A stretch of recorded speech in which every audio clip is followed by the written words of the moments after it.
안녕하세요. 인생의 바람잡이리 도통 없는 30대 여자입니다. 저는 어릴 때부터 운수가 된통 나쁘다는 소리를 주고 듣고 자랐습니다. 저 태어났을 때 저희 친정엄마가 저 낳다가 출혈이 심해 그대로 돌아가셨고, 곧이어 저희 아버지께서 교통사고로 세상을 떠나시며 전 고아로 자라나게 되었죠. 얼떨결에 멀쩡하던 아들 며느리가 죽어버리자 할머니와 할아버지는 완전히 정신이 나가버리셨어요. 하나 남은 어린 손녀딸이 불쌍하고 외처롭고 막 동정의 어린 마음이 들어 어찌할지를 모르겠는데, 그 와중에 이게 다 저 하나가 태어나버린 바람에 일어난 일이 아닌가 하는 꺼림직한 생각 때문에 분노와 억울함의 화살을 저에게 쏘시고야 말았죠. 영문도 모른 채 태어나 보니 부모님이 모두 돌아가신 저에게 할머니 할아버지는 세상 쌀쌀맞고 남 같은 태도로 일관성 있게 저를 대하셨고, 그 바람에 저는 사랑받는 아이가 어떤 건 줄 정말 하나도 모른 채 컸습니다. 부모님의 은혜를 학교에서 배워와도 그 은혜가 도대체 뭘 말하는지를 몰랐고, 사랑이 러브라는 영어 단어를 처음 배웠을 적에도 여기저기 친구들은 예쁜 말이라며 행복한 웃음을 띠고 있는데, 저 혼자서만 이게 왜 예쁜 말인지, 도대체 어느 부분에서 이 말이 웃음을 띠게 만드는 건지 도통 이해를 할 수 없었죠. 무엇보다도 이미 영어를 집에서 선행학습을 해와선 저는 처음 보는 알파벳이란 걸 죄다 통달에 외우고 있는 학급 친구들의 모습에 제 머릿속은 내심 충격과 공포로 가득 차버리고 말았죠. 나 혼자만 모르는 것이 이 세상의 투성이네 하면서 그날 집에 와서 얼마나 자책을 했는지 몰라요. 그런 저를 보며 쟤는 왜 저러냐고 애정 없는 눈길로 슬쩍 바라보시던 할머니의 표정을 아직도 기억하고 있답니다. 그때의 할머니는 그전이나 그 후에나 제게 있어서 도움이 되는 걸 단 한 번도 해주신 적이 없는 너무나 무능하고 또 필요 없는 존재셨어요. 학교에 가서 필요한 것들, 그만한 또래의 애들이 부모한테 받아야 할 것들까지도 무지하고 무식하셨기 때문에 당연히 알방도가 없으셨겠죠. 하지만 저는 그 때문에 그 어린 나이 때부터 세상살이의 두려움을 퍽 가까이 느껴보며 나 혼자 이 세상을 헤쳐나가야 한다는 부담감에 매일 밤을 집에서 혼자 쭈그린 채 울곤 했었답니다. 정작 사회에 나와서 힘든 게 뭔 줄도 모르면서 이미 학교에서 패배란 것을 경험하고 다른 누군가와 내 삶을 비교하는 것에 익숙해 버린 것이었죠. 그러던 저는 다행히 악바리 근성은 있어서 고등학교를 지나게서는 공부는 제법 열심히 했습니다. 남들처럼 좋은 사교육을 제대로 받지도 못했고 선행학습도 항상 뒤처져 있었기 때문에 대단한 명문대를 들어갈 수는 없었지만 가까스로 인서울에 딱 붙어서는 대학 생활을 서울에서 할 수 있게 되었어요. 없는 살림의 조부모님 아래서 자라느라고 어디서 자취생활에 필요한 비용을 얻을 수는 없었지만 다행히 학교의 기숙사에 들어가게 되었고, 또 4년 내내 장학금에 알바도 병행을 하다 보니 밥을 굶거나 배고라 놓는 일은 없었습니다. 늘 운수가 된통 나쁜 아이였는데 대학에 가서는 어찌 보면 처음으로 제 인생에서 운이 좋게 살았던 것이죠. 중간중간 또래 여자애들이 흔히 사는 귀걸이 하나조차 사치라면 살 수 없었던 제 인생은 분명 운이 너무 나쁜 인생이었지만, 그럼에도 전 대학이라도 살 수 있는 주거 공간과 공부할 수 있는 환경이 제공이 된 것만으로도 참 기뻤습니다. 쉽게 얻은 게 아니라는 걸 잘 알았기에 대학 생활을 정말 누구보다도 열심히 지냈어요. 환경은 비록 힘이 들었어도 마음만은 늘 기쁘고 감사하려 노력하며 살다 보니 주변에 저를 좋게 봐주는 친구들로 가득이었습니다. 제가 운수는 된통 나빴었지만 어째 대학에 들어가면서부턴 왠지 사람도 좋은 사람들이 곁에 모이는 것 같고, 갈망하는 대로 좀 노력을 하면 이루어지는 것도 같고, 뭐든 참 운명이 영 없지는 않구나 싶은 삶의 연속이었어요. 곁에는 할머니 할아버지 같이 날 싫어하고 떨떠름하게 생각하는 사람들 뿐일 것이라고만 생각을 했는데 좀 더 살아보니 그게 아니구나 싶었고, 이대로 계속해서 열심히 살다 보면 지금보다 더 좋은 사람들도 얼마든지 내 곁에 나타날 수 있겠다 싶었죠. 하루하루 살아갈수록 삶의 교훈을 스스로 터득해보며 어느새 저는 그중 가장 좋은 사람인 제 남편을 만나게 되었습니다.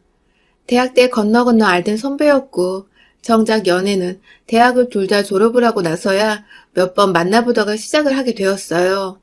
절 늘 밝고 또 긍정적인 사람으로 봐왔던 남편은 제가 어릴 적 사정과 저희 부모님이 모두 돌아가신 것까지 말을 하자 무척이나 놀란 눈치였고, 또 세상 이렇게 불쌍한 아이가 잘 자라서 자신과 함께 즐겁게 대학생을 했던 것에 대해 흐뭇하고 뿌듯하게 바라보기도 했어요. 저에 대한 감정이 복잡해진 남편을 보며 처음엔 내가 고아라서 싫어하진 않을까 걱정을 많이 했는데, 다행히 남편은 오히려 절 더 치근하게 바라보며 자기 곁에서 앞으로는 행복한 일만 있으라며 덜컥 결혼을 하자고 했습니다. 고아인 것을 밝힌 그날에 전 대뜸 프로포즈를 받아버린 것이었죠. 아, 이제 진짜 나를 진정으로 나의 내면과 배경까지 모든 걸 사랑해줄 남자를 만났구나 싶어서 마음속에선 형형색색의 불꽃놀이가 펼쳐졌어요. 이 사람과 앞으로 잘 지내서 우리 부모님은 못 이룬 행복한 가정도 이뤄보고 자식을 낳게 되면 엄마로서 최선을 다해 곁에 꼭 붙어서 보살펴 줄 것이라고 깊은 다짐도 해봤습니다. 그렇게 진짜로 내 인생의 고생은 다 끝이 난 줄 알았는데 웬걸. 결혼하면 본격적으로 제 인생이 암흑이 드리워졌어요. 고아로 살아가며 애정없이 키워내던 조부모님 밑에서 자랄 때보다 더욱 가혹하고 힘든 시간이 닥친 것이었습니다. 남편과 결혼을 약속하며 남편의 권유에 시부모님을 뵙게 되었습니다. 제게는 첫 인사를 드리는 날이었죠. 그간 좋은 분들이라고 나만큼이나 널 좋아할 거라며 긴장하는 저를 달래주던 남편의 모습을 굳게 믿으며 크게 걱정을 하지 않았는데 그건 저의 큰 실수였어요. 최대한 단정하게 갇혀있고 찾아간 시댁에는 시부모님과 남편의 누나인 형님이 계셨습니다. 시댁 식구들은 저에 대한 얘기를 남편을 통해 이미 전해드린 것인지 눈에는 세 사람에 대한 기대나 설렘 등이 하나도 담겨있질 않았고, 오히려 시아버지와 형님의 경우 저를 못마땅해 하듯 눈을 살살 피하셨어요. 어릴 적부터 온갖 눈칫밥을 먹고 살아서 사람 기분을 파악하는 것에 도같은 저는 모두와 눈을 마주치자마자 그들의 기분을 단번에 알 수가 있었죠. 저를 싫어한다는 것을요. 속상하고 힘들었지만 이해할 수 있었습니다. 충분히 그러고도 남을 일이었죠. 잘 키운 자식이 보다 좋은 환경에서 자라난 여자와 결혼을 해서 살길 바라는 건 어느 부모나 다 똑같을 것이니까요. 반대로 저희 부모님이 살아계셨어도 똑같이 생각을 하셨을 거라 생각을 합니다. 때문에 시댁 어른들의 저에 대한 마음을 보다 호감으로 돌리는 데에는 전적으로 저의 노력이 필요한 일이라 생각을 했어요. 비록 첫날에는 모두가 대화를 잘 하지 않고 저에 대해 궁금한 것도 없으셔서 질문조차 하지 않으셔서 모두가 꿀먹은 벙어리 마냥 앞에 있는 차만 들이마셨지만 저는 제 나름대로 얼굴엔 철판을 깔고는 최선을 다해서 시부모님과 형님의 비위를 맞춰드리려 했습니다. 최대한 고아라서 어둡고 침침한 아이 같다는 소리를 안 들으려고 말이죠. 그 후 저는 틈이 날 때마다 시댁에 가서 시부모님의 곁에서 말동무가 되어드렸어요. 저를 환영하지 않으셔도 괜히 음료수 하나 사들고는 지나가다가 들렸다며 건네드리고 남편이 옆에 없어도 생각이 나서 와봤다며 찾아가곤 했죠. 여러 번 제 나름대로 정성을 쏟고 돈을 쏟으니 사람 마음이 참 신기한 것이 진짜로 마음이 변하긴 변하더라고요.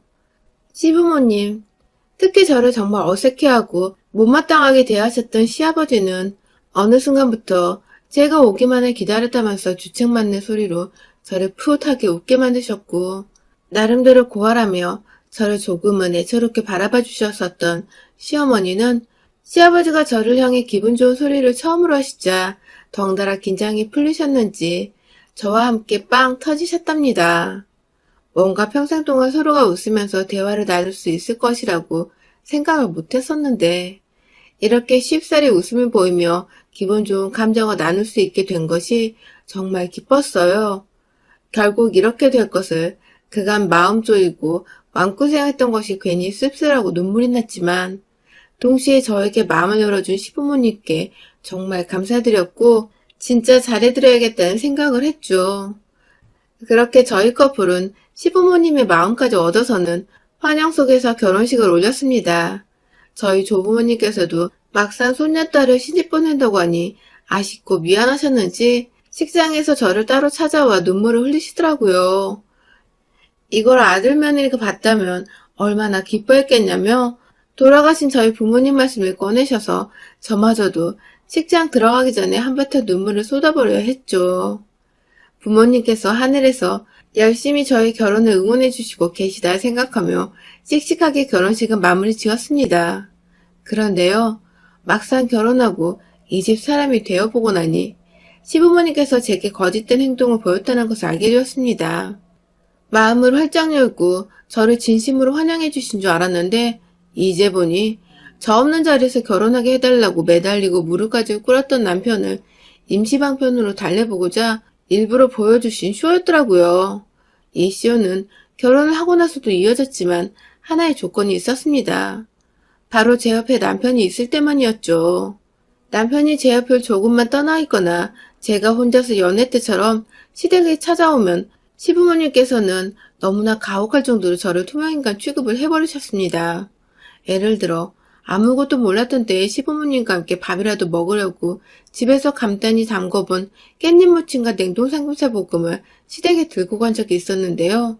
제가 오자마자 시아버지는 졸립다고 방 안에 들어가셨고 시어머니는 방금 밥 먹었는데 뭘 또 가져오냐면서 반찬만 가져가 냉장고에 넣으시더니 제가 있는 동안 단 한 차례도 먹을 거나 마실 걸 주시지 않은 채 거실에 저를 혼자 방치하다가 제가 너무 민망해서 이만 가보겠다고 하니 그래 라고 대답을 하시고는 곧장 밥솥에 전원을 켜고 요리를 할 재료들을 냉장고에서 꺼내면서 밥 먹을 준비를 하셨어요.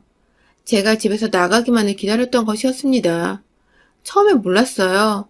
그저 제가 집에 가려고 할 때쯤 어머니께서 갑자기 배가 고파지셔서 요리를 시작한 것이라고 생각을 했어요. 하지만 그 다음에도 시부모님께서는 제가 있을 때면 물 한 모금도 입에 대질 않으셨습니다. 시아버지는 계속해서 안방으로 피신 아닌 피신을 하셨고 시어머니는 말을 걸어주시긴 하시는데 꼭 저 보란 듯이 저 있을 때는 뭘 드시지도 마시지도 않으시다가 제가 현관문에서 신발을 딱 신으라는 그 순간 냉장고 문을 열거나 밥솥 전원을 켜며 밥을 먹겠다는 본인의 계획을 저한테 몸으로 보여주셨어요. 그러면 전 그런 시어머니를 보면서 씁쓸한 마음으로 인사를 드리곤 시댁을 나서야 했고요. 듣도 보도 못한 희귀한 시집살이에 마음이 많이 문드러져 갔어요. 시부모님이 남편 앞에서 단 한 번도 티를 내지 않던지라 제 입으로 먼저 말을 꺼낼 수도 없는 노릇이고 고아 주제에 결혼이라도 한 걸 다행으로 생각을 하면서 그저 모른 척 해야 하나 싶기도 하고 자존감과 자신감은 바닥 무서운 줄 모른 채 떨어져 갔고 점점 다행이라 생각했던 제 인생은 다시금 어둠과 암흑으로 완전히 덮여지는 듯 했습니다. 그러던 중 엎친 데 덮친 격으로 신우이까지 말썽을 부렸어요. 아니 말썽이 아니라 엄연히 갑질을 행세하기 시작한 겁니다. 시부모님은 직설적이진 않으셨지만 뒤에서 야금야금 절 무시해 오셨다면 반대로 저희 형님은 대놓고 앞에서 절 무시하고 미워하는 티를 내며 제 마음에 상처를 입히셨어요. 하루는 남편과 함께 다 같이 시댁에 모인 적이 있었는데요.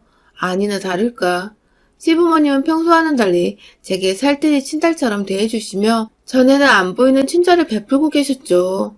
남편은 옆에서 아무것도 모른 채 그저 우리 부모님이 널 정말 좋아한다며 세민한다며 제 속도 모르는 말을 꺼내고 있었고 말이죠. 그때 잠깐 남편이 회사에서 걸려온 전화를 받는다고 베란다 밖으로 나갔는데요. 신우이가 정말 눈 하나 깜짝하지 않고 곧바로 저한테 말을 하더라고요. 옳게, 넌 내가 아는 사람들 중에 진짜 최고로 갑인 호구야. 라고 말입니다. 순간 제 머릿속은 멍했습니다. 형님께 무슨 말을 드려야 할지 몰랐어요. 이게 칭찬인지 욕인지 위로인지 약올림인지도 모른 채 의도가 다분한 그 말을 자꾸만 곱씹으며 바라보고 있다가 남편이 베란다에서 거실로 들어왔어요.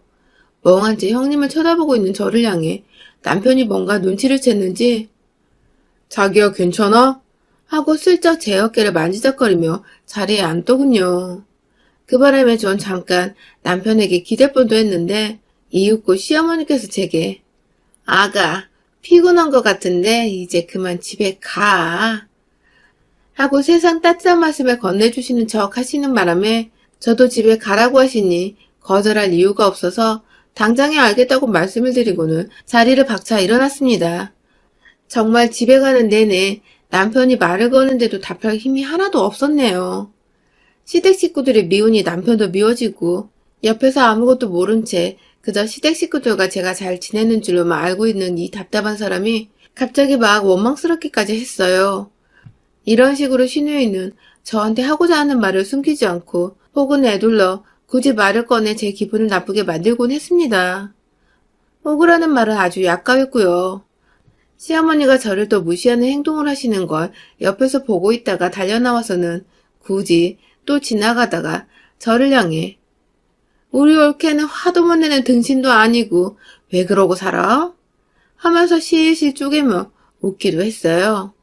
자기 엄마한테 말대꾸 한번 못하고 사는 게 안타까웠으면 올케한테 너무한 게 아니냐고 자기 엄마한테 따지거나 좀 바로잡으려고 해야 할 텐데 한편이 되어서는 저를 향해 기분 나쁜 말들을 던지며 제 감정을 완전히 쓰레기통처럼 만들어버렸죠. 호구의 등신, 진짜 별별 소리를 다 듣고 산다며 제 자신이 얼마나 처량하고 불쌍해 보이는지. 차라리 결혼을 안 하고 조부모님 아래에서 무관심 속에서 살던 때가 훨 낫다는 생각까지 들어버렸다니까요. 거의 이혼을 하겠다고. 이대로는 도저히 못 살겠으니 이혼을 해버려야겠다며 마음을 점점 굳혀가던 그때 그만 우리 시누이가 다시 한번 저를 제대로 건드리고 말았습니다. 이번에는 제법 큰 시누이와의 마찰이자 시댁 식구들을 향한 저의 진짜 선전포고가 시작되고야 말았죠. 그날도 평소처럼 멋모르고 남편을 데리고 시댁에 갔어요. 김장철이라고 해서 김장을 다 같이 하자며 불러내시는 바람에 저는 또 시누이가 말한 대로 등신처럼 남편과 함께 시댁을 찾았죠. 어머님이 시키신 대로 몇 가지 집에 없는 재료들도 사다가 제 고무장갑까지 챙겨서는 시댁에 갔어요. 거실 한가운데에 떡하니 김장할 대야들이 널브러져 있었고 저는 도착하자마자 쭈그려 앉아서 김장을 담그기 시작했죠. 물론 옆에서 남편도 저를 도와주겠다며 함께 팔을 걷고 나서서 시어머니는 절대로 그걸 원치 않으셨지만 결국 남편도 함께 김장을 했습니다. 그런데 한창 김장을 잘 하다가 남편이 그만 김치 속이 묻은 고무장갑으로 무의식중에 눈을 비비는 바람에 눈에 김치 속이 들어가 버렸는데요. 따갑다고 난리가 난 남편을 데리고 저는 급하게 화장실에 가 눈을 닦이고 제가 렌즈 낄 때 자주 사용하는 인공 눈물을 넣고 아주 난리를 피웠죠. 그러다가 남편이 좀 진정이 되어가는 것 같아서 다행이다며 앞에서 걱정어린 눈으로 바라보고 있는데 뒤에서 시누이가 참다 못 참겠는 듯 말을 꺼내더라고요. 옳게 주접 떠지 말고 넌 이제 와 하고 말해줘. 순간 제가 뭘 잘못 들은 줄 알았어요. 주접 떨지 말라는 말이 무슨 행동을 보고 한 말인지 너무 이해가 안 가서 저도 모르게 어이가 없어 돌아버리겠다는 눈빛으로 시누이를 뒤돌아 쳐다봤죠. 그러자 시누이는 제 표정을 보고는 왜 누나를 그렇게 떠?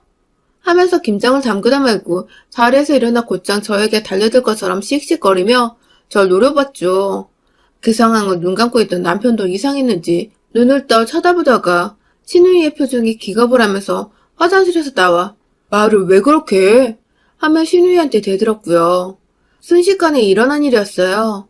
평소 시누이가 말을 너무 거칠게 해서 아슬아슬하긴 했지만 오늘은 미처 남동생이 제 뒤에 있었는데도 입버릇이 먼저 튀어나와 버렸는지 평소처럼 싼 말투를 뱉어내었고 그 바람에 남편도 자기 누나 성격을 평소에 알긴 알고 있었는지 왜 자기 마누라한테 그따위로 말을 하냐며 화가 단단히 나버렸죠. 옆에서 시어머니는 가만히 계시면 될 것을 굳이 아들의 화를 가라앉히겠다며 어머 아가야 미안하다. 내가 딸을 잘못 키웠어. 하면서 세상 불쌍하고 염치 없는 듯 표정을 지어 보이셨고요. 제 눈엔 말을 함부로 한 시누이나 평소 같지 않게 제 앞에서 착한 척을 하시는 시어머니나 둘 다 아주 똑같은 인간 말종들이었어요. 제 앞에 서서 저를 대신해 시누이와 설전해버리고 있는 남편의 뒤에서 나지막히 말했습니다. 너네 누나나 엄마나 다 똑같은 것들이야. 라고 말이죠. 순간 섬뜩했는지 남편은 놀라며 저를 뒤돌아 쳐다봤고 저는 그런 남편을 보며 흐르는 눈물을 주체할 수 없었지만 그냥 내버려 뒀어요.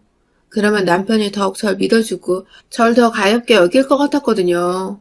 우는 와이프를 보며 남편은 더욱 흥분을 했고 무슨 일이 있었던 거냐고 저를 향해 말해달라고 하는데 그런 남편에게 그간 있었던 일에 대해 설명을 했어요. 집에서 꾸준히 시부모님께 투명인간 취급을 받았던 것, 내 앞에서 나와 밥 먹기 싫은 티를 팍팍 내셨던 시어머니, 그리고 그런 날을 비꼬고 웃은 것도 모자라 오늘은 주접떨지 말란 소리까지 내뱉은 형님.